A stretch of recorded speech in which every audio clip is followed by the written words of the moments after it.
உண்டாகட்டும். ஒரு சில அறிவிப்புகள். வாரந்தோறும் செவ்வாய்க்கிழமை காலை 10 மணியிலும், வெள்ளிக்கிழமை காலை 10லிருந்து 12 வரையிலும், செவ்வாய்க்கிழமை காலை 10லிருந்து 12 வரையிலும் உபவாச ஜெபம் சபை நடைபெறும். அதில் பங்கு பெறுங்கள். அதோடு சனிக்கிழமை தோறும் காலை 10லிருந்து 12 வரையிலும் ஆழ்ந்த ஜெபம் நடைபெறும். அதிலும் பங்கு பெறுங்கள். தினமும் திங்கள் முதல் வெள்ளிக்கிழமை வரையிலும் மாலை 5:30 மணியிலிருந்து 6 மணி வரையிலும் ஜெபம் சபை நடைபெறுகிறது. அந்த ஜெபத்திலும் நீங்கள் பங்கெடுக்கலாம். அநேக மாதங்களுக்கு பிற்பாடு இந்த மாதத்தில் முதல் வாரத்தில் ஆராதனை முடிவில் திருவிருந்து ஆராதனை நடைபெறும். இருக்கிற இடத்திலே நீங்கள் இருந்தால் போதும், செயலெல்லாம் மாற்றி வைக்க வேண்டாம். எப்போதும் போல திருவிருந்து ஆராதனை நடைபெறும். ஜெபித்த பிற்பாடு வரிசையாக இடைவெளி விட்டு வந்து அந்த திருவிருந்து ஆராதனை இயேசுவின் சரீரத்துக்கு அடையாளமாக இருக்கிற அப்பத்தையும் இரத்தத்துக்கு அடையாளமாக இருக்கிற திராட்சை ரசத்தையும் கையிலே வாங்கி நீங்கள் இருக்கிற இடத்திலே போய் நின்று கொண்டிருக்கலாம், அதை உட்கார்ந்திருக்கலாம். நாம் ஜெபம் பண்ணிய பிற்பாடு எப்போதும் போல அவைகள் பங்கு பெற்று கர்த்தரை மையப்படுத்தலாம். பிற்பாடு நீங்கள் இருக்கையின் பக்கத்திலோ அல்லது சுவர் வரத்திலோ அந்த கப்புகளை வைத்து விட்டு செல்ல அன்போடு கேட்கிறோம். கர்த்தர் நம்மை ஆசீர்வதிப்பாராக. இந்த நாளிலும் தேவன் நமக்கு தந்திருக்கிற செய்தி சங்கீதம் 102 சங்கீதம் 13 வசனத்தை ஒரு வாசிக்கும்படி அன்போடு கேட்கிறேன்.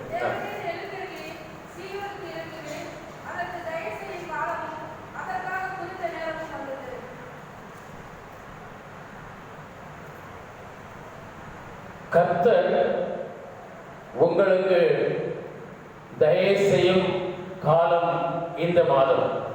ஹல்லேலூயா. கர்த்தர் உங்களுக்கு தயை செய்வார். தேவனாகிய கர்த்தர் எழுந்தருளுவார், உங்களுக்கு தயை செய்வார். காரணம் என்னவென்றால், அவர் தயை செய்வதற்கென்று ஒரு காலத்தை, ஒரு வேளையை, ஒரு நேரத்தை குறித்திருந்தால் அந்த நேரம் வந்துவிட்டது. அல்லது எத்தனை பேர் விசுவாசிக்கிறீங்க? தேவன் உங்களுக்கென்று குறித்திருந்தவைகளை நிறைவேற்றுவதற்குரிய ஒரு காலம், ஒரு வேளை, ஒரு நேரம் அவர் வைத்திருந்தால் அந்த வேளை இந்த மாதத்திலே வந்துவிட்டது. அல்லேலூயா. கர்த்தர் உங்களுக்கு தயை செய்வார். காரணம் என்னவென்றால், அவர் உங்களுக்கு தயை செய்வேன் என்று குறித்திருந்த அந்த காலம், அந்த நேரம், அந்த வேளை வந்துவிட்டது என்பதை மனதிலே கொண்டிருங்கள். வேத புத்தகத்தில் தாவீது ஆடுகளின் பின்னே திரிந்த தாவீதை கர்த்தர் சமஸ்த இஸ்ரவேலுக்கும் ராஜாவாய் தெரிந்து கொண்டார்.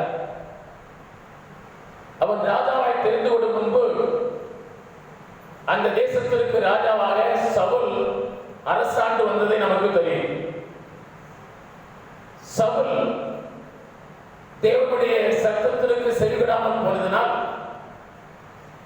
சவுலுக்கு பதிலாக தேவன் தாவீதை ராஜாவாக அபிஷேகம் பண்ணும்படிக்கு சாமுவேல் தீர்க்கதரிசிக்கு ஆண்டவர் கட்டளையிட்டதை நமக்கு தெரியும். நல்ல சம்பவம் நமக்கு தெரியும், வரலாறு தெரியும். ஆகிலும் பல ஆண்டுகள் தாவீது ராஜாவாக கூடாத அளவுக்கு அவனுக்கு சத்துருவாக சவுல் மன்னன் மாறினான். கர்த்தர் தாவீதை தெரிந்து கொண்டார் என்றும் சவுலை புறக்கணித்தார் என்றும் தெரிந்து கொண்ட சவுல் தாவீதை கொலை செய்யும்படி வகை தேடினான்.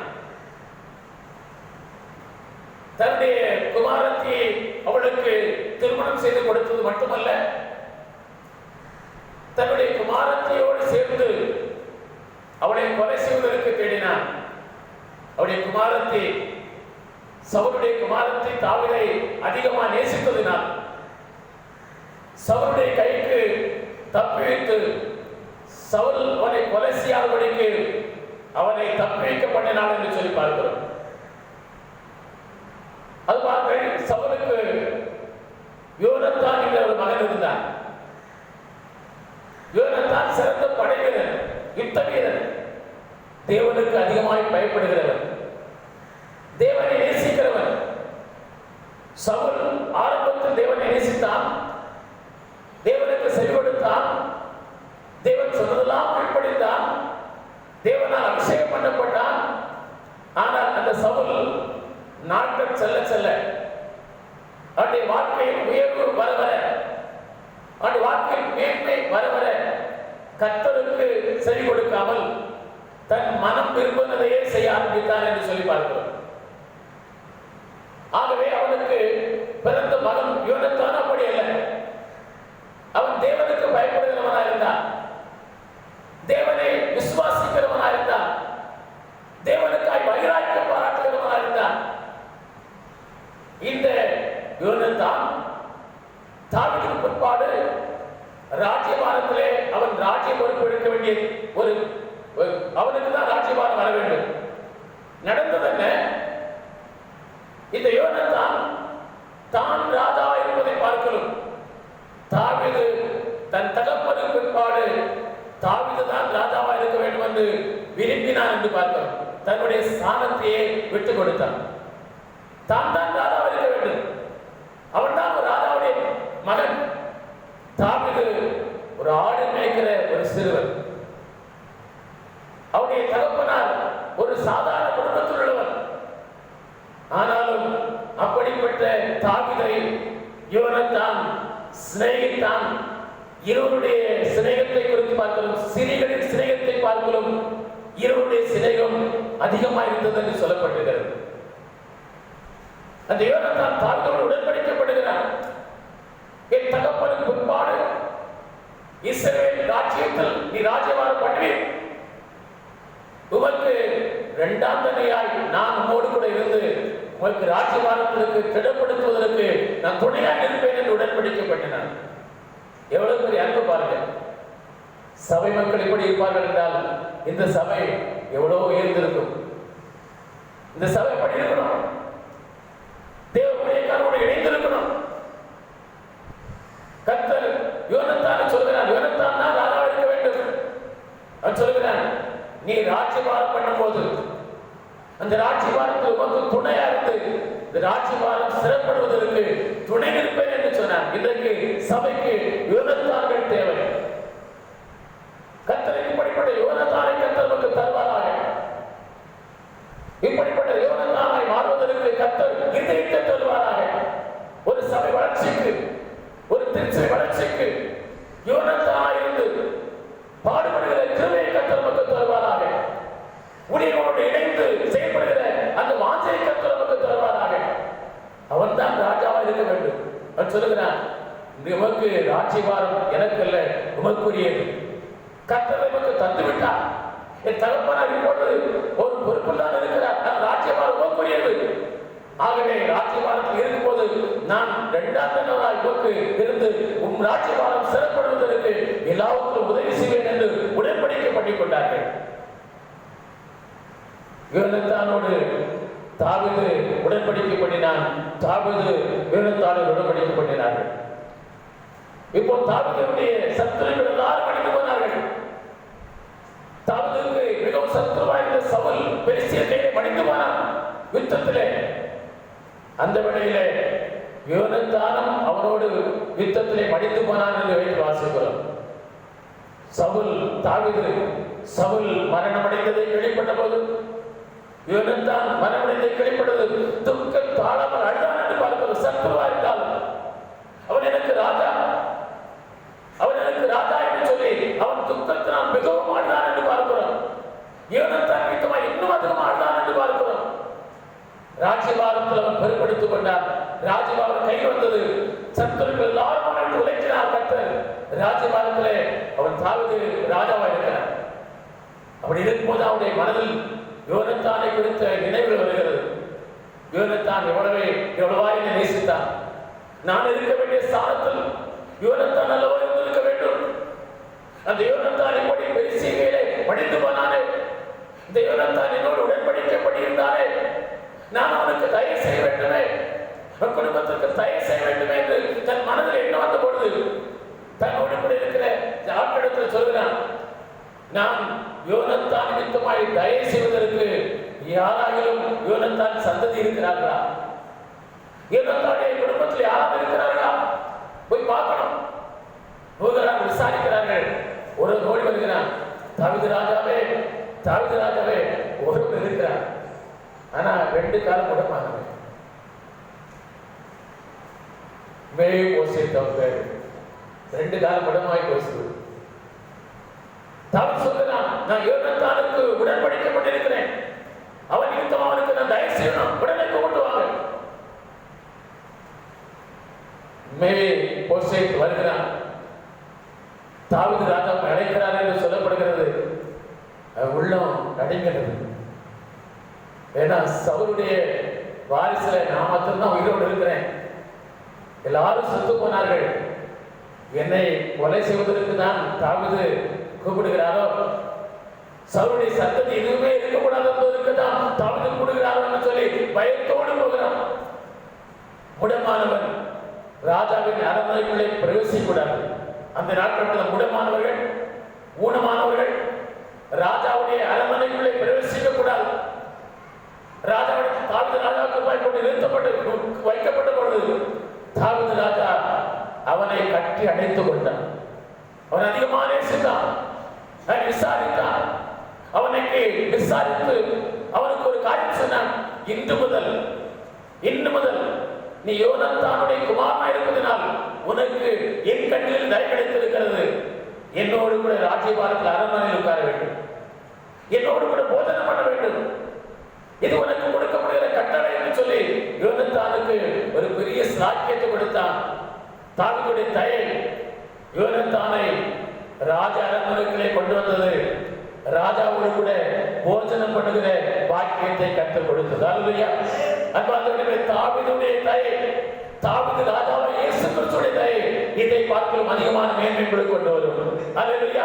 தாவீது ராஜாவுடைய தயை ஒரு காரியத்தை செய்யுமானால், ஒரு மேய்ப்போசாத்தை சாதாரண நிலையிலிருந்து தன் அரண்மனைக்குள்ளே கொண்டு வைத்து தன்னோடு கூட போஜனம் பண்ணுவதற்கு உட்கார வைக்கும் என்று சொன்னால், நம் தாவீது ராஜாதி ராஜாவாகிய தாவீது ராஜா இயேசு ராஜாவுடைய தயை எத்தனை பெரிய ஆசீர்வாதத்தை கொண்டு வரும், எத்தனை பெரிய மேன்மை கொண்டு வரும். அவர் சொல்லி இருக்கிறார், நீங்கள் என்னோடு கூட பந்தி இருப்பீர்கள். அல்லேலூயா. நம்ம பரலோகத்தில் அவரோடு கூட பந்தி இருப்போம்.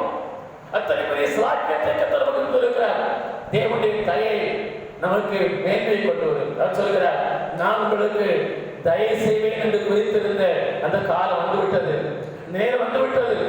யோனத்தானுக்கு தெரியாது, யோனத்தானுடைய மகனாகிய மேய்ப்போசேத்துக்கு தெரியாது இப்படி ஒரு லக்கி கிடைக்கும், இப்படி ஒரு பாக்கியம் கிடைக்கும், இப்படி ஒரு மேன்மை கிடைக்கும், இப்படி ஒரு ஆசீர்வாதம் கிடைக்கும் நினைச்சு கூட பார்த்திருக்க மாட்டான். நீங்க நினைத்து பார்த்திராத ஆசீர்வாதத்தை கர்த்தருடைய தயவுகள் கொண்டு வரப்போகிறது. அல்லேலூயா. கர்த்தர் தயவு செய்வார். நீங்கள் நினைத்து பார்த்திராத, நீங்கள் கனவில் நினைத்து பார்த்திராத இப்படிப்பட்ட ஒரு ஆசீர்வாதம் கிடைக்குமா? அரண்மனைக்குள்ள நான் வருவேனா, ராஜாவோடு கூட போஜனம் பண்ணுவேனா, நினைத்தே பார்க்கலையே, கனவு கூட கண்டதில்லையே. அப்படிப்பட்ட மேன்மையான ஆசீர்வாதத்தை கர்த்தருடைய தயவுகள் கொண்டு வரப்போம். கர்த்தரை தட்டி கர்த்தரை மையப்படுத்துங்கள். அல்லேலூயா. மேன்மை உண்டாகும், மேன்மை உங்களுக்கு உண்டாகும். அன்பார்ந்தவர்களே, யோனத்தான் நிமித்தமாக தாவீது மேய்ப்போசேத்துக்கு இப்படிப்பட்ட மேன்மை கொடுத்தான். நாம் உடன்படிக்கப்பட்டிருக்கிறது யார் தெரியுமா? இயேசுவோடு உடன்படிக்கப்பட்டிருக்கிறோம். அல்லேலூயா. இயேசுவோடு உடன்படிக்கப்பட்டிருக்கிறோம். வானத்தையும் பூமி படைத்தோடு உடன்படிக்கிறோம். ராஜாவோடு உடன்படிக்கப்பட்டிருக்கிறோம். ராஜாக்களை தள்ளி ராஜாக்களை ஏற்படுத்துகிறோடு உடன்படிக்கப்பட்டிருக்கிறோம். அவர் எவ்வளவு பெரிய மேன்மையை தருவார். அல்லேலூயா. அவர் சொல்கிறார், நான் உங்களுக்கு தயவு செய்யும் அந்த காலம், நான் உங்களுக்கு விழித்திருக்கிற அந்த காலம் வந்துவிட்டது, அந்த நேரம் வந்துவிட்டது என்று கர்த்தர் உங்களுக்கு வாக்கு கொடுக்கிறார். பாந்தோடு தேவன் சொல்கிறது பிரசங்கி 3ஆம் அதிகாரத்தில் 1-8 வரையிலும், சாலமோன் என்கிற அந்த ராஜா ஒவ்வொரு மனிதனுடைய பிறப்பிலிருந்து அவனுடைய இறப்பு வரையிலும் ஒவ்வொன்றுக்கும் ஒரு காலம் உண்டு என்று சொல்லி கடைசியாக சொல்லுகிறான். 1-8 வரையிலும் பிறக்க ஒரு காலம் உண்டு, அவன் இறப்பதற்கு ஒரு காலம் உண்டு என்று அநேக காரியத்தை சொல்லிக்கொண்டே வருகிறான். அதில் 7 சொல்லும் போது அவன் மௌனமாயிருக்க ஒரு காலம் உண்டு, அவன் பேசுவதற்கு ஒரு காலம் உண்டு என்று சொல்கிறான். அப்படின்னா பிறப்பிலிருந்து மனிதன் பிறந்தது முதல் அவன் இறக்கிறது வரையிலும் மனிதனுக்குரிய ஒவ்வொரு காலம் உண்டு, ஒவ்வொரு வேலை உண்டு, ஒவ்வொரு சமயம் உண்டு என்று சொல்லப்பட்டிருக்கிறது.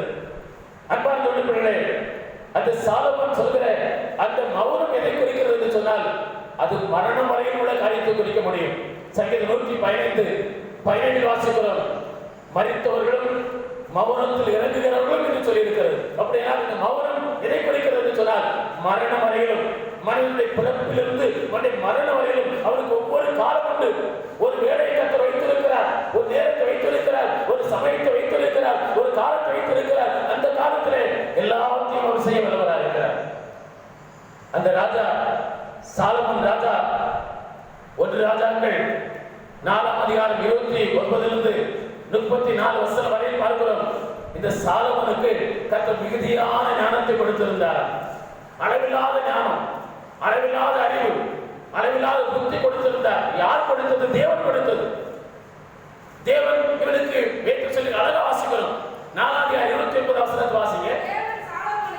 கர்த்தர் சாலமோனுக்கு மிகுதியான ஞானத்தையும் புத்தியையும் மனோவிருத்தியை கொடுத்திருந்தார். அப்படியா தேவன் தான் நமக்கு ஞானத்தை கொடுக்கிறவர். எனக்கு அந்த காரியத்தை செய்வதற்கு அவ்வளவு ஞானம் இல்லையே, நான் அந்த அளவு படிக்கலையே, நான் அந்த அளவு படிச்சிருந்தா இந்த வேலையை எனக்கு கொடுத்தா செய்திருப்பேன். ஆனா எனக்கு இந்த வேலையை கொடுத்துட்டு உனக்கு இதை செய்வதற்கு அறிவே இல்லையா? நீ படிச்சது இவ்வளவுதானா? உனக்கு இதை எந்த யார் கொடுத்தான்? எவன் கொடுத்தான்? என் மேலதிகாரிகளாம் என்னை குற்றப்படுத்துறாங்க. எனக்கு ஞானம் இல்லை. என் வீட்டுக்காரரை குற்றப்படுத்துறார். இதற்கு செய்யப்பட உனக்கு ஞானம் கிடையாதா? அறிவு கிடையாதா? ஒரு புத்தி கிடையாதா? வீட்டம்மா கூட என்ன செஞ்சது? இது கூட எனக்கு ஞானம் இல்லையா? இது கூட உனக்கு புத்தி இல்லையா? வீட்டம்மா கூட என்ன செஞ்சது? எங்க அப்பா அம்மா சொல்லாங்க, என்னை படிக்கிற பள்ளிக்கூடத்துல சொல்லாங்க, என்னை கல்லூரியில சொன்னாங்க, என் ஆசிரியர் ப்ரொஃபசர் என்னை சீட் சொல்லுது, உனக்கு அறிவே இல்லையா? என்னதான் தலையில இருக்கு? மண்ணா இருக்குது, மண்ணாங்கட்டின்னு சொல்லாங்கய்யா. எனக்கு ஞானம் யார் தருவா? அன்பாண்டவருடைய தேவன் தான் ஞானத்தை கொடுக்கிறது. அல்லையா? அளவில்லாத ஞானம் அவனிடத்தில் உண்டு, அளவில்லாத அறிவு அவனிடத்தில் உண்டு. கர்த்தர் சாலமோனுக்கு அளவில்லாத ஞானத்தை கொடுத்திருந்தார், அறிவை கொடுத்திருந்தார், புத்தியை கொடுத்திருந்தார். அன்பாண்டவர்களே, ஞானம் இல்லையா? அறிவு இல்லையா? மற்றவர்களை குறித்து ஏளனமா பேசுறாங்களா?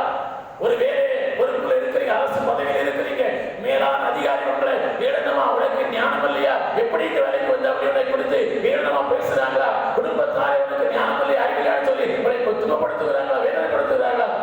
அன்பார்ந்தவர்களே, ஒன்றை செய்யுங்கள், மிகுதியான ஞானத்தை கொடுக்கிற ஆண்டவரிடத்திலே கேளுங்கள். யாக்கோபு அதான் சொல்றார். யாக்கோபு 1 அழகா சொல்றாரு. இந்த வசனத்தை நீங்க வாசிக்கும் போது தெரியும். யாக்கோபு நிருபம் 1 அங்கே சொல்லப்பட்டிருக்கிறது. அந்த வசனத்தை வாசிங்கள். 1 5 வாசிங்கள். உங்களில் ஒருவர் ஞானத்தில் குறைவுள்ளவனாயிருந்தால் யாவருக்கும் சம்பூர்ணமாய் கொடுக்கிறவரும், ஞானத்தில் குறைவிருந்தால் அதை யாவருக்கும் நிறைவாய் கொடுக்கிறவர், மிகுதியாய் கொடுக்கிறவர், அளவில்லாமல் கொடுக்கிறவரும், ஒருவரையும் கடிந்து கொள்ளாதவரும். அந்த ஒருவரும் கடிந்து கொள்ளாத என்பதற்கு கத்தோலிக்க இயலில் என்ன மொழிபெயர்க்கப்பட்டிருக்குன்னா, முகம் கோணாமல் கொடுக்கிறவர், கடிந்து கொள்கிறவர் அல்ல, முகம் கோணாமல் கொடுக்கிறவர், யாவருக்கும் சம்பூர்ணமாய் கொடுக்க. ஞானம் இல்லையா? யாவருக்கும் சம்பூர்ணமாய் கொடுக்கிறவர், அளவில்லாமல் கொடுக்கிறவர். ஆண்டவர் எதுவுமே நமக்கு அளவில்லாமல் தான் கொடுப்பார், அளவோடு கொடுக்க மாட்டார். மத்திய 6:36 இருக்கிறது. முதலாவது இந்த ராஜ்யத்தை நீதித்தேடுங்கள், அப்படி எல்லாம் கூட கொடுக்கும். இவர்கள் உணவுக்காக என்ன செய்வேன், நாளைக்கு சாப்பாட்டுக்கு என்ன செய்வேன், நாளைக்கு என் பிள்ளைகள் ஸ்கூலுக்கு அனுப்புவதற்கு அவளுக்கு நல்ல யூனிஃபார்ம் ட்ரெஸ்ஸுக்கு என்ன செய்வேன், நாளைக்கு எனக்கு வேலையில் ஜாயின் பண்ணணும், அந்த வேலையை ஜாயின் பண்ண போது இந்த ட்ரெஸ்ஸோடு போனால் என்னை மதிக்க மாட்டாங்க, எனக்கு அதுக்குரிய இந்த ட்ரெஸ்ஸை போட்டு போகணும், அதுக்கு என்ன செய்வேன், நாளைக்கு நான் எங்கே போய் தங்குவேன், எனக்கு ஒரு சாதாரண குடும்பத்திலிருந்து வந்திருக்கிறேன், வேலைக்கு ஆட வந்திருக்குது, எங்க போய் தங்குவேன், எதை உண்மை, எதை புஷ்பை, எதை குடிப்பேன், எங்க தங்குவேன், இதை குறித்ததெல்லாம் கவலை. ஆண்டு சொல்கிறார், முதலாவது தேவனுடைய ராஜ்யத்தை நீ தேடினா நீ கேட்கறதுலாம் உனக்கு கூட கொடுக்கப்படும். அல்லது அந்த மத்திய 6:33 வாசிங்க. தேடுங்கள், எல்லாம் உங்களுக்கு கூடுதலாய் கொடுக்கப்படும். எல்லாம் கொடுக்கப்படும் சொல்ல அதிகமாக கொடுப்பேன். நீங்க கேட்கிற உடை 1-2 இல்ல, தாராளமா மீதியாய் கர்த்தர் உங்களுக்கு தருவார். உங்களுக்கு தேவையான உணவை போதுமான மீதியான அளவுக்கு உங்களுக்கு தருவார், அதிகமான அளவு தருவார். நம்முடைய ஆண்டவர் எதையுமே அளவுக்கு அதிகமாக கொடுக்கிறவர். அல்லையா, மீதமாய் கொடுக்கிறவர், மீதமான அளவுக்கு தருகிறார், அளவில்லாமல் ஆசீர்வதிக்கிறவர் அவர். அந்த ஞானத்துல குறைவுள்ளவனா இருந்தா சம்பூர்ணமாய் கொடுக்கிறவர், நிறைவாய் கொடுக்கிறவர், பரிபூர்ணமாய் கொடுக்கிறவர், அளவில்லாமல் கொடுக்கிறவர் ஆகிய ஆண்டவர்களை கேட்கிறவன். அது மாத்திரமல்ல சொல்லியிருக்கிறது, ஒருவரையும் கடிந்து கொள்ளாதவரும் ஆகிய தேவனத்தில் கேட்கிறேன், முகங்கொடாமல் கொடுப்பார்கள். உடத்துல வந்து நான் கேட்கிறேன், சிஸ்டர் 1 லட்ச ரூபா தரீங்களா சிஸ்டர்? முகம் எப்படி போகும்? முகம் எப்படி போகும்? இருந்து ஆள் சரியான ஆளா இருந்தா ஐயா வந்துட்டான், 1 லட்ச ரூபா கேட்க வந்துருக்கான் பாரு. இவனுக்கெல்லாம் ஒரு ஊழியக்காரன் பதவி தேவையா? முகம் போகணும். ஆனால் சொல்ல மாட்டோம் மாஸ்டர், முகம் உள்ளுக்குள்ள பெரிய பல்லாம் கடிச்சிருப்போம், பல்ல அப்படியே கடிப்போம். இந்த ஆள் இந்த நேரத்தில் வந்து 1 லட்ச ரூபா வேணுமானு கேட்குறான். இவனை விடக்கூடாது, சபைக்கே நாளைக்கு போகக்கூடாது, இந்த வாரத்தோட சபையை க்ளோஸ் பண்ணிடணும். முகம் போகணும் பாருங்க. ஆண்டு சொல்கிறார், முகம் போனாமல் கொடுக்கக்கூடிய ஒரே ஒரு இயேசுதாங்க. அடுத்து வந்து எல்லாருக்கும் முகம் போனாமல் கொடுத்தார். குஷ்டரோகி வந்தான், ஆசாரியை முகம் கோணி ஒதுக்கி போனான். சமாரிய முகத்தை கோணித்து ஒதுங்கி போயிட்டான், அறுவருத்தான், திட்டு போட்டுருமோ அல்லது அந்த குஷ்டரோக தனக்கு வந்துருமோ என்று எல்லாரும் ஒதுங்கி போனான். ஆனால் நல்ல சமாரியனாக இயேசு கிறிஸ்து போய் காயத்தை கட்டி முகம் கொண்டாமல் அவனுக்கு செய்ய வேண்டியெல்லாம் செய்து சத்திரத்தில் கொண்டு கொடுத்து அவனுக்கு வேண்டிய எல்லாத்தையும் படத்தை கொடுத்துட்டு போனார். அல்லையா, திரும்பி வரும்போது இன்னும் தேவையான உணவு தருவேன். முகம் கொண்டாமல் கொடுக்கக்கூடியவர் இயேசு மட்டும்தாங்க. வேற எல்லாம் முகம் போடுவான், அண்ணன் முகம் போடுவான், மாமனார் முகம் போடும், மாமியார் முகம் போடும், அண்ணனுடைய முகம் போடும், அக்காவுடைய முகம் போடும், தங்கச்சியுடைய முகம் போடும், அப்பாவுடைய முகம் போடும், அம்மாவுடைய முகம் போடும், அக்காவுடைய முகம் போடும், தப்பா மனைவியுடைய முகம் போடும், கணவனுடைய முகம் போடும். ஆனால் முகம் போடாமல் கொடுக்கக்கூடிய ஒரே ஒருவர் இருக்கிறார், அவர் இயேசு கிறிஸ்து மாத்திரம். அதுலையா அடுத்து தாராளமாக இருக்கிறார், முகம் கொடவே மாட்டார். அவர் கோபப்படுவாரோ, அவர் வருத்தப்படுவாரோ யோசிக்கவே செய்யாதுங்க. நீங்க முகம் போடாமல் கொடுக்கக்கூடியவர். அல்லேலூயா, அல்லேலூயா. நீங்க எத்தனை இடத்துல போய் வெட்கப்பட்டு வந்திருக்கிறீங்க. இப்படி நான் போய் கேட்டுட்டு தொங்குற தலையோடு கூட வந்திருக்கிறேன். முகம் குணத்தை பார்த்த முகம் குணம் போக்கு பார்த்தாலே எனக்கு பயங்கர அதிர்ச்சியை கொடுத்துருந்தது. நம்பி போனேன், இவங்களை நம்பி இருந்தேன். ஆனா இந்த ஆட்கள் எப்படி படித்தாங்களே, இப்படி மோசப்பட்டாங்க, முகத்தை பார்த்தாலே அவங்க இருந்து விழுந்த காரியத்தை பார்த்தாலே இப்படி வெட்கப்பட்டு வந்துட்டேன்னு சொல்லுகிறீங்க. இதை விடுங்கள். இன்றிலிருந்து ஒரே ஒருவர் இருக்கிறார், முகம் கொடாமல் கொடுக்கொண்டு இருக்கிறார். அவரை பாருங்கள், அவர்களை கைவிட மாட்டார். அல்லையா, அவர் முகம் கொடாமல் கொடுத்து கொண்டே இருப்பார், தந்து கொண்டே இருப்பார், ஆசீர்வதித்துக் கொண்டே இருப்பார். அன்பார்ந்தவர்களே, அவர் சொல்கிறார், முகம் கொடாமல் கொடுக்க விடத்துல தாராளமாக கேளுங்கள். கேட்டதெல்லாம் தருவாரா? எதை கேட்டாலும் கிடைக்குமா? அதுக்கும் ஒரு விதிமுறை இருக்கு. கேட்டதெல்லாம் கொடுப்பா, அளவுக்கு அதிகமாக கொடுப்பா. ஆனா கேட்டதெல்லாம் கிடைக்குமா? அதுக்கு ஒரு கட்டுப்பாடு இருக்கு, விதிமுறை இருக்கு. அது என்ன கட்டுப்பாடு, என்ன விதிமுறை? யாக்கோபு 4:3 வாசியுங்கள். யாக்கோபு 4:3 வாசிங்க.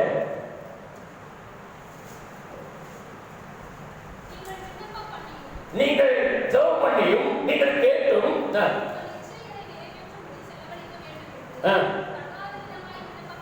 நீங்கள் கேட்டும் நீங்கள் ஜெபம் பண்ணியும் நீங்கள் பிரார்த்தனை பண்ணியும் நீங்கள் ஜெபம் பண்ணியும் நீங்கள் வேண்டுதல் பண்ணியும் தகாத விதமாய் ஜெபம் பண்ணினதினால், தகாத விதமாய் நீங்கள் வேண்டிக் கொண்டதினால் ஒண்ணு உங்களுக்கு கிடைக்கிறது. அப்படி என்னால் அர்த்தம் என்னன்னா, அவரவர் தன்னுடைய சொந்த விருப்பங்களுக்காக எதை கேட்டாலும் கிடைக்கும்னா கிடைக்காது. இல்லையா? என் சொந்த விருப்பம் நிறைவேறணும், என் ஆசை நிறைவேறணும், நான் விரும்புறதை நிறைவேற்றணும், நான் விரும்புகிற காரியம் நடக்கணும் அப்படின்னு நினைச்சு எதை கேட்டாலும் கர்த்தரை நிறைவேற்ற மாட்டார். அல்லேலூயா. அப்படிப்பட்ட எதையாகிலும் பெற்றுக்கொள்ளலாம் என்று அவன் எண்ணாதிருப்பானாக. எதையாகிலும் ஆண்டவரிடத்தில் பெற்றுக்கொள்ளானே என்னவே எண்ணாதிருப்பானாக. என் விருப்பத்துக்காக, என் சொந்த விருப்பத்திற்காக, என் சொந்த லாபத்துக்காக, என்னுடைய ஆசைக்காக, என் இச்சைகளுக்காக, என் விருப்பங்களுக்காக எதை கேட்டாலும் நான் நடந்து ஒன்றையும் பெற்றுக்கொள்ள முடியாது. அல்லேலூயா. ஒன்றையும் ஆண்டவர் தரமாட்டார். அவர் தரமாட்டார். அவர் அதை கேட்கவே மாட்டார். அது பதில் கொடுக்கவே மாட்டார். சவுல் ராஜாவை குறித்து வேதத்தில் அழகா சொல்லியிருக்கிறது. சவுல் ராஜாவை குறித்து இங்கே ஜனங்கள் எல்லாம் இப்பொழுது இஸ்ரவேல் ஜனங்களுக்கு ராஜா கிடையாது. சாமுவேல் தீர்க்கதரிசி நியாயம் விசாரித்துக் கொண்டிருக்கிறான். ஜனங்களுக்கு ஒரு ஆசை, எல்லாரையும் பார்க்கிறாங்க. அவங்களுக்கு எல்லாம் ராஜா இருக்கிறார், பெலிஸ்தியருக்கு ராஜா இருக்கிறார், இன்னும் மற்ற ஜனங்களுக்கு ராஜா இருக்கிறாங்க, அசீரியருக்கு ராஜா இருக்கிறாங்க, சீரியருக்கு ராஜா இருக்கிறாங்க, எகிப்தியருக்கு பார்வோன் ராஜா இருக்கிறார். ஆனா எங்களுக்கு மட்டும் ராஜா இல்லையே. அவளுக்கு ராஜாதி ராஜாவா இயேசுதான் இருந்தார், ஆண்டவர் தான் இருந்தார். ஆனா அவங்களுக்கு கேட்டாங்க, உலக பிரகாரமா நாங்க கண்ணால அவர் பார்க்கல, அவர் கண்ணால நீங்க பார்க்கல, எங்களுக்கு அவர் ராஜா இருந்தாலும் கண்ணால பார்க்கறவங்களுக்கு ஒரு ராஜா வேணும். சாமுவேல் தீர்க்கதரிசிக்கு வருத்தமா இருந்தது. அவங்க கோபப்பட்டு ஆண்டவரிடத்துல போய் முறையிட்டாங்க, ஜனங்கள் இப்படி உம்மை அசட்டைப்படுகிறார்களே, நீர் எங்களுக்கு ராஜாவா இருக்க வேண்டாம் என்று உம்மை தள்ளுகிறார்களே. ஆண்டு சொன்னார், அவர்கள் என்னை தள்ளவில்லை, உன்னை தள்ளி இருக்கிறார்கள். ஆனாலும் அவர் கேட்கிற ராஜா ஏற்படுத்துறேன், ராஜாவை தரேன், நாளைக்கு காலையில் உன்னிடத்தில் ஒரு மனுஷன் அனுப்புவேன், நீ அவனை ராஜாவாய் அபிஷேகம் பண்ண கிடவாய் என்று சொல்லி சவுலை குறித்து கர்த்தர் சொல்லுகிற காரியம், கர்த்தர் சவுலை ராஜாவாய் அபிஷேகம் பண்ணுவதற்கு சாமுவேல் கூறின ஒரு பெரிய மனிதன் தான் இது. சவுல் ராஜா. அது மாத்திரமல்ல, இந்த சாமுவேல் தீர்க்கதரிசி சவுல் ராஜாவை ஆசீர்வதிக்கிறான்.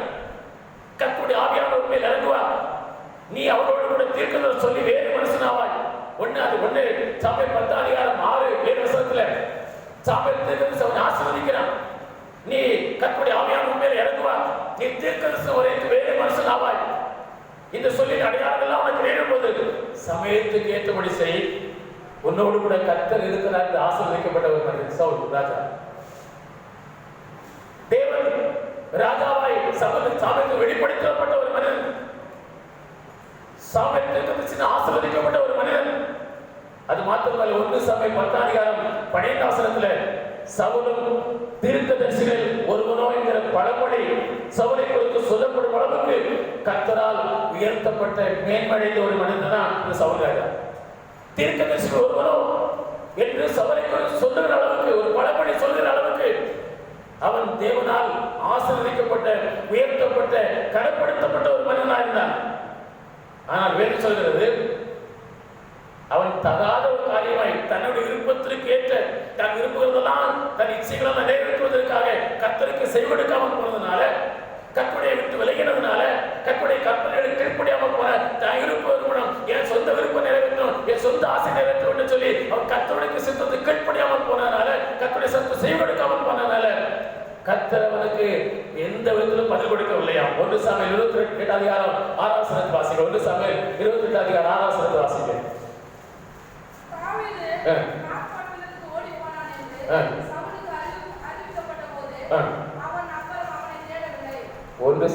28:6 வாசிங்க.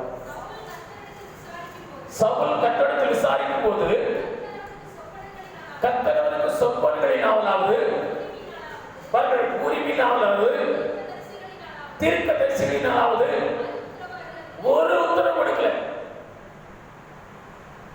அநேக நேரத்தில் பாஸ்டர் மாட்ட போனா ஏதாவது சொல்லுவாங்களா? சொல்லலையே. ஏன்? அதுக்கு பாஸ்டர்மா தப்பா, உங்க தப்பா? பாஸ்டர்மாவுக்கு கர்த்தர் வரங்களை கொடுத்திருக்கிறார், தேவ ஊழியக்காரர்களுக்கு வரங்களை கொடுத்திருக்கிறார். ஏதாவது நான் சொல்லும்போது ஆண்டவர் குறித்து என்ன சொல்றார்? எனக்கு ஒண்ணுமே சொல்லலை, எல்லாம் பிளைனா இருக்குது, இருட்டா இருக்குது. அது காரணம் யாரு? சவுல் தான் காரணம். அவன் கர்த்தரை விசாரிக்கிறான், பதிலே வரல. சொப்பனத்தின் மூலமா அவனுக்கு ஒன்றை வெளிப்படுத்தல ஆண்டவர். ஊரின் தும்மி இருக்கிறது, அது மூலமாய் ஒன்று வெளிப்படுத்தல. தீர்க்கதரிசிகள் கூட அவனுக்கு ஒன்றை சொல்ல முடியல. ஏனென்றால் அவன் கர்த்தரை விட்டு ஏற்கனவே விலகி போனவன். கர்த்தருக்கு செவிகொடுக்காமல் போனவன் எத்தனையெல்லாம் மேன்மைப்படைந்து வந்தான். இவனை ராஜாவை அபிஷேகம் பண்ண வந்து தேவனால் சுட்டி காட்டப்பட்டவன், சாமுவேல் தீர்க்கதரிசியால் ஆசீர்வதிக்கப்பட்டவன், தேவனால் தீர்க்கதரிசிகள் ஒருவராய் மேன்மைப்படுத்தப்பட்டவன்.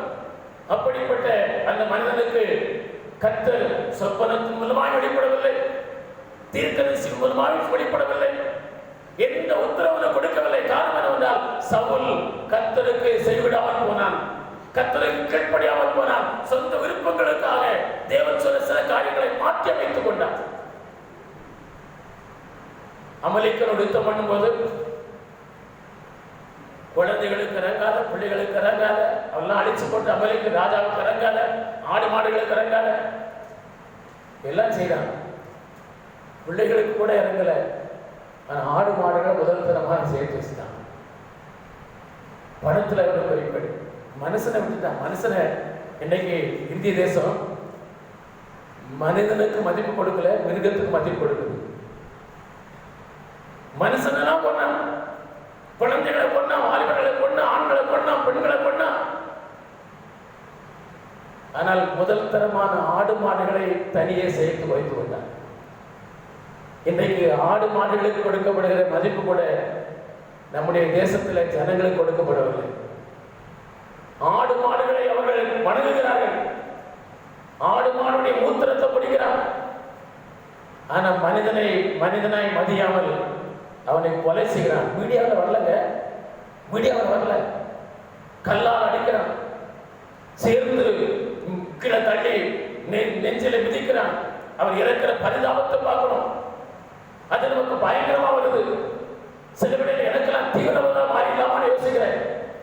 ஏன் தீவிரவாதியா மாறக்கூடாது, இவங்களுக்கெல்லாம் தீவிரவாதியா மாறக்கூடாது அப்படிலாம் யோசிக்க தோன்றுது. ஆனா முடியல. ஏன்னா கையில பைபிள் எடுத்துட்டோம், கையில பைபிள் எடுத்துட்டோம். கையில பைபிள் எடுக்காமல் இருந்தால் ஒருவேளை தீவிரவாதியா கூட மாறி இருக்கலாம். பரவாயில்ல, இத்தனை வாழக்கூடாது. அன்பான நடு பிள்ளைகளே, கர்த்தர் பாருங்கள், எல்லாம் அவன் விருப்பத்துக்கு, அவனுக்கு ஆடு மேல விருப்பம், அதை வைத்தான், எல்லாத்தையும் கொண்டு போட்டான். அதெல்லாம் கர்த்தர் பார்த்துட்டு இருந்தார். கர்த்தருக்கு செய்விடாமல் போனான். கர்த்தர் சொன்னதை விட்டு விடான். தன்னுடைய விருப்பத்துக்கு, தன்னுடைய ஆசைகளுக்கு, தன் இச்சைகளுக்கு முக்கியத்துவம் கொடுத்தான். ஆனால் கர்த்தர் அவனுக்கு எந்த விதத்திலும் பதில் கொடுக்கவில்லை, எந்த விதத்திலும் மறுபத்திலும் கொடுக்கவில்லை. அவன் ஜெபம் கேட்கப்படவில்லை. அவன் ஜெபம் கேட்கப்படணுமா மட்டும் ஆண்டவனுக்கு சரண்டர் ஆகிருக்கு. ஆண்டவர் என்ன சொன்னார்? ஆண்டவரே அப்படியே செய்த ஆண்டவரே, அது அப்படியே கீழ்ப்படியும் ஆண்டவரே. என் சொந்த விருப்பத்துக்கு, என் மன விருப்பத்துக்கு, என் ஆசைகளுக்கு, இச்சைகளுக்கு, என்னுடைய எண்ணங்களுக்கு ஒருபோது இடம் கொடுக்க மாட்டேன் ஆண்டவரே. நீங்க என்ன சொல்றீங்களோ அதுக்கு நான் மட்டும் சரண்டர் ஆகி ஆண்டவரே. சரண்டர் பண்ணி பாருங்க, அற்புதம் தானே நடக்கும். கேட்காமலே எல்லாம் கொடுக்கப்படும். அல்லேலூயா. நீ கேட்க வேண்டிய அவசியம் இல்லை, கேட்காமலே கர்த்தர் தருவார். மூடாமல் கொடுப்பார், சந்தோஷத்தோடு கொடுப்பார், உற்சாகத்தோடு கொடுப்பார், மகிழ்ச்சியோடு கொடுப்பார். அவருடைய தயவு செய்கிற காலம் வந்துவிட்டது. அநேக பிள்ளைகள் இதனால மொத்தம் வருமானம் இழந்திருக்கிற குடும்பங்கள் உண்டு. இதுவரை கர்த்தர் நடத்திருக்கிறார். உங்களுடைய வருமானங்கள் அதிகமாகும். உங்களுக்கு வேலைகளை கர்த்தர் தருவார்.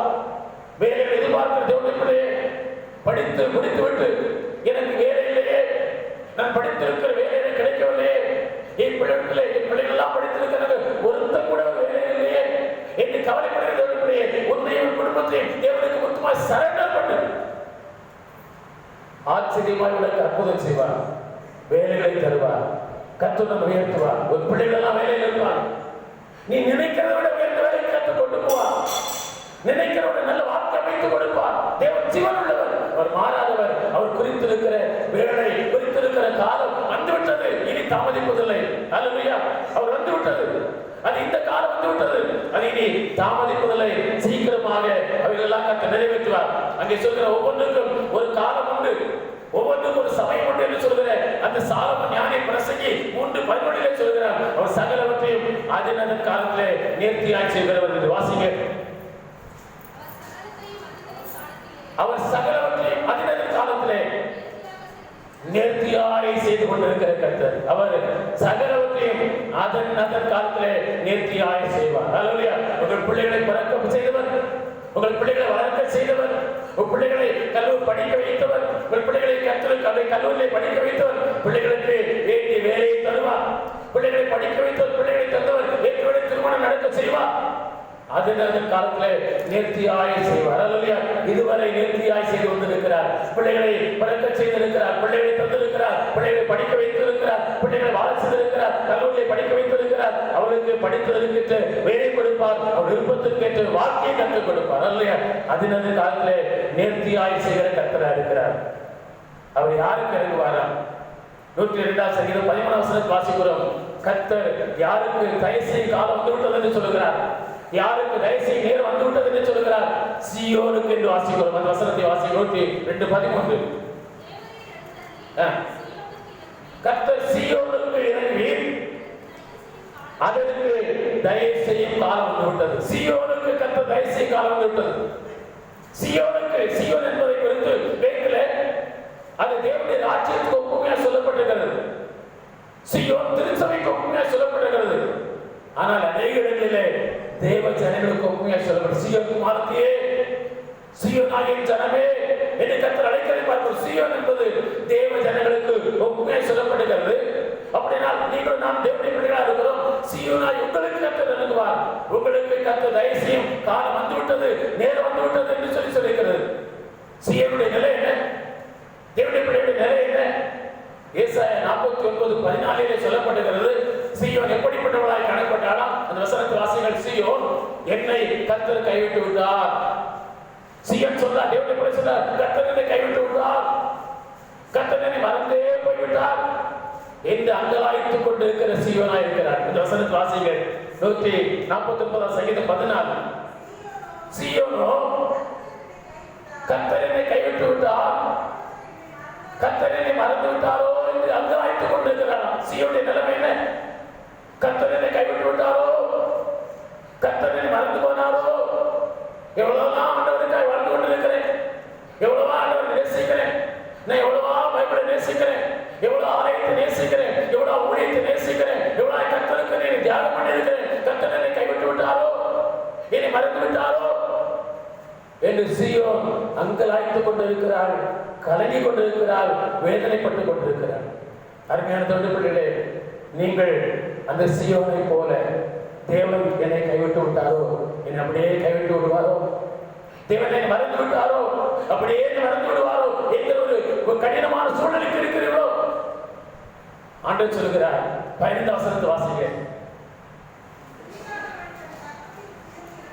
சீயோனே, நான் உனக்கு சொல்கிற ஒரு காரியம், கர்த்தர் என்னை கைவிட்டு விட்டார் என்று சொல்கிற சீயோனே, கர்த்தர் என்னை அப்படியே என்னை கைவிட்டு விடுவாரோ என்று சொல்கிற சீயோனே, கர்த்தர் என்னை மறந்து விட்டார், மறந்தே போய்விடுவாரோ என்று சொல்லி நினைத்துக் கொண்டிருக்கிற சீயோனே, வாசிங்க.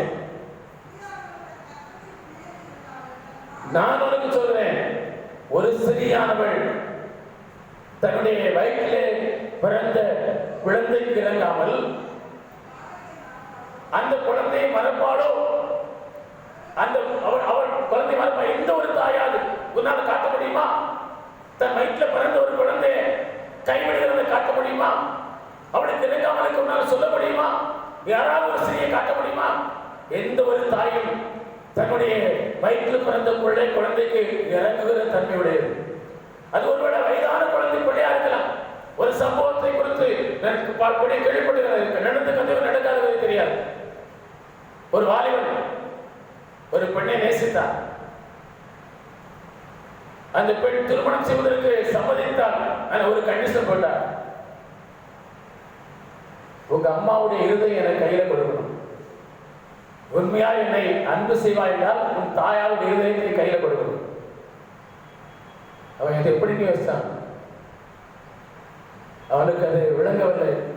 ஆனால் நான் நேசிக்கிற அந்த பெண்ணை உண்மையா நேசிக்கிறேன் என்பதற்கு அடையாளமா இதை வேற வழியில் தன் தாயை கொண்டான், அந்த இதயத்தை கையில எடுத்துக்கொண்டான், வேகமாக ஓடினான். ஓடும்போது ஒரு கல் காலிலே பட்டு கீழே விழுந்தான். அந்த இதயம் சொல்லிட்டான், மகனே மகனே பார்த்துக்கோப்பா, பொறுமையா போப்பான்னு சொல்லிச்சான். கையில் எடுத்து வைத்திருந்த நீ சொல்லிச்சான், மகனை பார்த்து, மகனே மகனே பார்த்துப்போ, ஏன் பதறி போறா, ஏன் கீழே விடுறா? அந்த இதயம் சொல்லிட்டான். அது அவனை சொல்கிறார், எந்த ஒரு தாயாவது தன் வயிற்றில் இருக்கிற பிள்ளைக்கு இறங்காமல் போவாளோ, அவளை கைவிடுவாளோ, அவளை மறப்பாளோ? நீ ஏதாவது ஒரு பெண்ணை காட்ட முடியுமா? அப்படியே ஒரு பெண்ணை உன்னால் காட்ட முடியும் என்று சொன்னாலும் நான் சொன்னேன், நான் உன்னை கைவிட மாட்டேன். அல்லேலூயா. நான் உன்னை மறக்கவே மாட்டேன். தேவன் உன்னை மறப்பதில்லை, உன்னை கைவிடுவதில்லை. நீ நினைக்கிறார் தேவன் என்னை கைவிட்டு விட்டாரோ, இப்படியே கைவிட்டு விடுவாரோ? தேவன் என்னை மறந்து விட்டாரோ, இப்படியே மறந்து விடுவாரோ? நான் தேவனுக்காய் வைத்திருந்த வைராக்கியம் எல்லாம் என்ன ஆயிடுச்சு? அன்பார்ந்தவர்கள், நான் சொல்கிறார், அவள் மறந்தாலும் அப்படிப்பட்ட ஒரு தாயை உன்னால் காட்ட முடியும் என்று சொன்னாலும் நான் சொல்லேன், உன்னை நான் மறப்பதே இல்லை, கைவிடுவதில்லை. அல்லேலூயா. அவர் உங்களுக்கு தயவு செய்யும் காலம் வந்து விட்டது. சீயோனே, தேவன் என்னை கைவிட்டு விட்டாரோ, என்னை மறந்து போனாரோ என்று அங்கலாய்த்துக் கொண்டிருக்க தேவனுடைய பிள்ளையே, ஒரு சூழ்நிலை நிமித்தமாக இருக்கிற கடினமான சூழ்நிலை பார்த்து வருத்தப்பட்டு வேதனைப்படைய தேவனுடைய தேவன் சொன்னார், உன்னை நான் எப்படி மறப்பேன்? உன்னை எப்படி நான் மறக்க முடியும்? நீ உள்ளங்கையில் இருக்கிறார், எப்போதே உள்ளங்கையில் இருக்கிறார். உன்னை எப்படி நான் மறக்க முடியும்? நான் ஒவ்வொரு முறையும் உன் கள்ளக்கை உள்ளங்கையை பார்க்கும் போதெல்லாம் நீதான் இருக்கிறார். அடுத்த வசனத்தை வாசியுங்கள். இதோ என் உள்ளங்கையில உன்னை வரைந்திருக்கிறேன். ஒவ்வொரு முறையும் கர்த்தர் தம்முடைய உள்ளங்கையை வைத்திருக்கிறார். இந்த உள்ளங்கை பாதுகாப்பானது. நம்முடைய உள்ளங்கையில எதுவும் நம்மை சேதப்படுத்த முடியாது. இந்த உள்ளங்கை மிகவும் பத்திரமானது. வேற இடத்துல எல்லாம் காயப்படும், உள்ளங்கையில காயப்பட முடியாது. மாத்திரமே கண்ணின் மணி போல பாதுகாக்க சொல்லி இருக்கிறார். அப்படிப்பட்ட தேவனை நாம் அடைக்கலமாக கொண்டிருக்கிறார். அவர் சொல்கிறார், சீயோனே, கர்த்தர் என்னை கைவிட்டு விட்டாரோ, கைவிட்டு விடுவே விடுவாரோ, என்னை மறந்து மறந்தே விடுவாரோ என்று நினைக்கிற சீயோனே, தேவனுடைய கர்த்தர் ஆகிய நான் உனக்கு தயவு செய்யும் வேலை வந்து விட்டது, குறித்திருக்கிற காலம் வந்து விட்டது, குறித்திருக்கிற நேரம் வந்து விட்டது. ஆகவே உனக்கு நடக்கிற சம்பவங்கள் என்ன, உனக்கு சம்பவிக்க போகிற காரியங்கள் என்ன? சங்கீதம் 126 1 முதலாவது வாசியுங்கள். வேகம் படிக்கிறேன். 126 1 வாசியுங்கள்.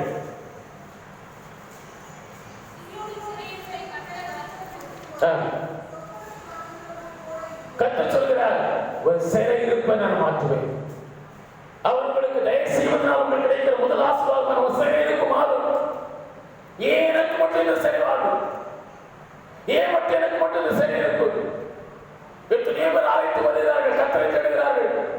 எத்தனையோ வாலிபர்கள் கர்த்தரை தேடுகிறார்கள். ஆனால் எனக்கு ஏன் இந்த சிறை வாழ்வு, ஏன் இந்த சிறையிருப்பு என்று கண்ணீர் வடித்துக் கொண்டிருக்கிறவர்களுடைய கர்த்தர் சொல்கிறார், ஒரு சிறையிருப்பை மாற்றும் காலம் வந்து விட்டது. அல்லேலூயா. ஒரு சிறை வாழ்வு மாறும், ஒரு சிறையிருப்பு நீங்கும். எந்தெந்த காரியத்திலே நான் சிறை வாழ்வு பட்டிருக்கிறேன், சிறையிருப்பில் இருக்கிறேன், ஆண்டவரே என் சிறை வாழ்வு மாற்ற மாட்டீரோ, என் சிறையிருப்பை மாற்ற மாட்டீரோ என்று நீ ஜெபித்துக் கொண்டிருக்கிற காரியத்திலே உனக்கு சிறையிருப்பில் விடுதலை கொடுக்கிற அந்த காலம் வந்து விட்டது. இனி தாமதிக்காது. அல்லேலூயா. ஒரு சிறையிருப்பு மாறப்போகிறது, ஒரு சிறை வாழ்வு மாறப்போகிறது, ஒரு சிறையிருப்பு கர்த்தர் நீக்க போகிறார். உன்னை சிறையிருப்பை மாற்றி உன்னை கர்த்தர் விடுதலையாக்க போகிறார். அவர் தயவு செய்கிற வேலை முதலாவது வாழ்க்கையில் இருக்கிற எல்லா காரியத்திலும் ஒரு சிறையிருப்பை மாற்றி உனக்கு விடுதலை கர்த்தர் கொடுப்பார். இரண்டாவதாக சங்கீதம் 48:11 வாசியுங்கள். 48:11 வாசியுங்கள். விளக்குவதற்கு நேரம் இல்லை. 48:11 உங்களுடைய நியாய தீர்ப்பு நிமித்தம் கர்த்தர் உங்களுக்கு நியாயம் செய்வார். உங்களுக்கு நியாயம் செய்வதனால மகிழ்வீர்கள். எனக்கு ஏன் இந்த காரியத்தில் இன்னும் நியாயம் கிடைக்க மாட்டேங்குது? நியாயம் கிடைக்கும், நியாயம் கிடைக்கும், நியாயம் கிடைக்கடி காத்துக்கொண்டே இருக்கிறேன். கர்த்தருக்கு நியாயம் செய்தாகணும். கர்த்தருக்கு நியாயம் செய்வார், கர்த்தருக்கு நியாயம் செய்வார். அந்த நியாயம் செய்கிற மகிழ்ச்சியை அனுபவிக்கணும். ஆண்டு சொல்கிறார், சீயோனே, கர்த்தர் உனக்கு நியாயம் செய்து உன்னை மகிழப்படுவார். அல்லேலூயா. இன்றைக்கு எந்தெந்த காரியத்துல உங்களுக்கு நியாயம் கிடைக்கவில்லை, நியாயத்தை எதிர்பார்த்திருக்கிறீங்க, கர்த்தர் நியாயம் செய்ய வேண்டும் என்று நீங்கள் காத்துக் கொண்டிருக்கிறீங்க, ஜெபம் பண்ணுகிறீர்களோ, கர்த்தர் இந்த காரியத்திலே உங்களுக்கு நியாயம் செய்து அதனால ஒரு நாள் மகிழ்ச்சி உங்களுக்கு தர போகிறார். அல்லேலூயா. அல்லேலூயா. நியாயம் கிடைக்காமல் எல்லாம் உங்களுக்கு அநியாயம் பண்றாங்கயா. நான் நியாயமாக தான் எல்லாம் காரியம் செய்கிறேன், ஆனா எனக்கு வருகிறதெல்லாம் நியாயமா நடக்குது, எனக்கு நியாயம் இல்லாம எல்லாம் நடக்குது, எனக்கு சம்பவித்ததெல்லாம் அநியாயமா நியாயமா நடக்குது. எனக்கு நியாயம் கிடைக்காதா, எனக்கு நீதி கிடைக்காதா, கர்த்தர் எனக்கு நியாயம் செய்ய மாட்டாரா என்று ஜெபித்துக் கொண்டிருக்கிறவர்களே கர்த்தர் சொல்கிறார், மகளே, உனக்கு நியாயம் செய்ய காலம் வந்து விட்டது, உனக்கு நீதி செய்ய காலம் வந்து விட்டது, உனக்கு நியாயம் செய்வேன், நீதி செய்வேன், அதனால் நீ மகிழ்ச்சி அடையும்படி உன்னை ஆசீர்வதிப்பேன். அல்லேலூயா. உனக்கு கர்த்தர் நியாயம் செய்வார். அதனாலே நீங்கள் மகிழ்ச்சி அடைய போகிறீர்கள். மூன்றாவதாக இன்னொரு வசன வாசிகள் 129 சங்கீதம் 5 வசனத்தை வாசிகள். 129:5.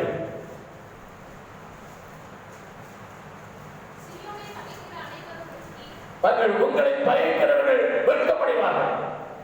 உங்கள் பயக்கிறவர்கள் எத்தனை பேரும் அத்தனை பேரும் வெட்கி வாசிங்க பாருங்கள் வெட்கப்படுவார்கள். ஐயா நான் எல்லாரோடும் அன்பாதான் இருக்க நினைக்கிறேன், ஆனா ஏதோ என்ன பயக்கிறாங்க. யோசேப்பை பயத்தது போல சொந்த சகோதரனே பயக்கிறாங்க, சொந்த மக்களே பயக்கிறாங்க, சொந்த ஜனங்களே பயக்கிறாங்க, என் அலுவலகத்தில் இருக்கிற அதிகாரிகளை பயக்கிறாங்க, கூட வேலை பார்க்கிறவங்களை பயக்கிறாங்க, சொந்த வீட்டுக்காரங்களை பயக்கிறாங்க, பக்கத்தில் இருக்கிற நண்பர்களை பயக்கிறாங்க. யோசேப்பை அவருடைய சகோதரர்கள் அதிகமாய் பயத்தார்கள். காரணம் என்ன? கர்த்தர் அவளுக்கு சொன்னதை அவருக்கு வெளிப்படுத்தி கொடுத்தார். நீங்களாம் ஒரு நாள் என்ன செய்வீங்க? ஒரு சொப்பனத்தை கொடுத்தார். சொப்பனத்தை கொடுத்த போது அந்த சொப்பனம் எப்படி முடியுமோ என்று பார்த்து அவனை பகைத்து அதை கொலை செய்ய நினைத்தார்கள். கடைசியில் அவனை கொலை செய்யாமல் அடிமையாக விட்டு போட்டார்கள் சொல்லி பார்க்கிறோம். அந்த யோசேப்புடைய வாழ்வில் ஆண்டவர் அற்புதம் செய்யவில்லையா? தேவன் நல்லவர். யோசேப்பை பகைத்தார்கள். பகைத்திருக்கிற யோசேப்புக்கு தேவன் அற்புதத்தை செய்தார். அவனை பகைத்தார்கள், ஆனால் அவருடைய பகைஞர்கள், அவனை பகைத்தவருடைய சகோதரர்கள் எல்லாம் ஒரு நாளிலே வெட்கி அவளுக்கு பயந்து கொண்டிருந்தார்கள். அதிலே உங்களை பகைக்கிறவர்கள், நியாயமில்லா பகைக்கிறவர்கள் உங்கள் முன்பாக வெட்கத்தோடு நிற்கும்படி, அது உங்கள் சொந்த சகோதரா இருந்தாலும் கர்த்தர் முன்பாக வெட்கத்தோடு நிற்கும்படிக்கு கர்த்தர் உங்களுக்கு ஆயத்தம் பண்ணுவார். அல்லேலூயா. கர்த்தர் உங்களை அவர் முன்பாக உயர்த்துவார். கர்த்தர் உங்களுக்கு அவர் முன்பாக கனப்படுத்துவார். அவருடைய சொந்த சகோதரர்கள் பகைத்தார்கள், அவர் முன்பாக அவருடைய சகோதரரை கர்த்தர் கனப்படுத்தினார் என்று சொல்லி பார்க்கிறோம். அன்பார்ந்த பிள்ளைகளே, கர்த்தர் உங்கள் பகைஞருக்கு வெட்கத்தை ஒடுத்துவார். நான்காவதாக இன்னொரு காரியத்தை பார்க்க சங்கீதம் 51:18 வாசியுங்கள்.